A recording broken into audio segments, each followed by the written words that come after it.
बिस्मिल्लाहिर्रहमानिर्रहीम, अस्सलाम वालेकुम। Welcome to my YouTube channel. आप सब कैसे, उम्मीद है सब खैरियत से होंगे। आज मैं लेके आई हूँ आप लोग के लिए गरम मसाले की रेसिपी, जो इतना खुशबूदार सा हम ये गरम मसाला तैयार करेंगे कि जो ये आप एक बार पीस के रख लें तो कितनी आसानी कर देगा ये आपकी ज़िंदगी में, आपके खानों में, और जो है ये चार चांद लेके आएगा। इतना खुशबूदार ये मसाला हमारा तैयार होगा, घर का साफ़ सुथरा सा, बहुत ईजी सी रेसिपी है। तो फिर देख लेते हैं क्या क्या चीज़ें चाहिए हमें इसके लिए। तो ये हमने लिया है साबुत गरम मसाला, जिसमें हमारे पास है ये तेज़ पत्ता है। तेज़ पत्ता लिया है हमने, इसमें ये जो है थोड़ी सी जो हमने जावित्री के फूल ले लिए हमने, इसमें छोटी सब्ज़ इलायची है 9 से 10 जो है हमने वो ले लिए हैं। ज़ीरा है, काली मिर्चें हैं, लौंग है, और ये है हमारे पास जो है क्या नाम है, बड़ी इलायची भी है जो ब्लैक वाली होती है, और ये है हमारे पास जायफल। जायफल हमने 2 लिए, इसको अभी हम तोड़ लेंगे, ठीक है। और ये बादियान के फूल भी हैं, हमने 5 से 6 बादियान के फूल हैं, दालचीनी है। तो ये सारी चीज़ें हैं हमारे पास, तकरीबन 150 ग्राम हमारे पास ये सारी चीज़ें हैं।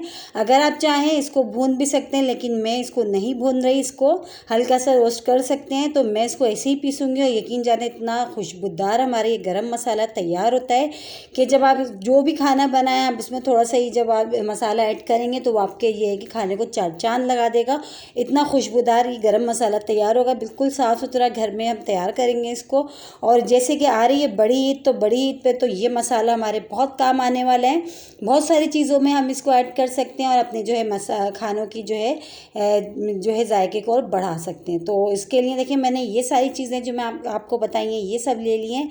और इसमें ये जो है 150 ग्राम हमने, ये हमारे पास ये कुल वज़न में जो है 150 ग्राम है। एक बार बना के रख लें, कई महीनों की छुट्टी हो जाएगी, जान छूट जाएगी। और मसाला भी देखिए कितना ज़बरदस्त अच्छा साफ़ सुथरा घर में तैयार हो जाएगा। वैसे तो मार्केट में मिल ही जाता है, और ये खानों की, यकीन करें, ये गरम मसाला जो खानों की जान है, बहुत ही ज़बरदस्त और बहुत ही मज़ेदार और खुशबूदार से ये तैयार होगा। तो इस सब ये चीज़ें जो मैंने आपको बताई थी, देखें कितनी आसानी से, और हमारा इतना सारा ये तैयार होगा कि बहुत काफ़ी अरसे तक हम इस्तेमाल कर सकते हैं। तो चलें इसको पीस लेते हैं पहले हम। तो हमने जार ले लिया है मिक्सी का, हम इसमें डालते हैं चॉपर में डाल के हमने अच्छा सा इसका पाउडर फॉर्म में हमने इसको कर लेना है, ठीक है। और ये जो मैंने जायफल के जो 2 लिए थे मैंने, वो भी देखिए मैंने तोड़ के उसको अंदर से उसकी गिरी निकाल ली है, ठीक है। वो भी मैंने इसमें कर लिया। अब इसमें जितना आ रहा है अभी पहले मैं इतना डाल देती हूँ, फिर बाकी का ये कि मैंने इसमें बाद में ऐड करना है, ठीक है। इसमें मैंने जो है साबुत धनिया वगैरह ऐड नहीं करा। तो देखिए ये कितना अच्छा सा पाउडर फॉर्म में हमारा ये तैयार हो गया। हम इसको निकाल लेते हैं। फिर ये जो बाकी का रह गया हमारा, ये भी डाल के इसको अच्छा सा इसको पाउडर फॉर्म में कर लेते हैं। और इतना ज़बरदस्त ये गरम मसाला तैयार हो रहा है, यकीन जाने खुशबूदार सा। आपको जब भी इसको घर में बनाएंगे और जब खानों में इसको इस्तेमाल करेंगे तो आप कहेंगे कि वाकई बहुत ही ज़बरदस्त बना है ये, अच्छा सा खुशबूदार सा हमारा गरम मसाला। तो ये जो बाकी का था हमने, ये भी हमने सारा डाल के इसको भी अच्छा सा हम इसको पाउडर फॉर्म में पीस लेते हैं, ठीक है।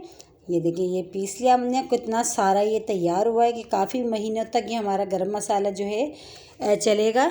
और जैसे कि अभी बड़ी ईद आ रही है, तो बड़ी ईद पे आप ये बना के रख लें तो यकीन करें आपके लिए बहुत आसानी हो जाएगी इस मसाले के साथ। और इसी के साथ ही मेरे चैनल पे नए हैं तो मेरे चैनल को लाइक करें, शेयर करें, सब्सक्राइब करें, और कमेंट्स बॉक्स में ज़रूर बताइएगा कि आज की गरम मसाले वाली रेसिपी आप लोगों को कैसी लगी। और रेसिपी अच्छी लगी तो लाइक करना नहीं भूलिएगा। इंशाल्लाह ताला आप लोगों को मेरी ये वाली भी गरम मसाले की रेसिपी ज़रूर पसंद आएगी। आप लोग एक बार बनाएं और इसको महीनों तक इस्तेमाल करें। इंशाल्लाह कल फिर हाजिर होंगी एक और रेसिपी के साथ। जब तक ये रखिएगा अपना ख्याल। अल्लाह हाफिज़।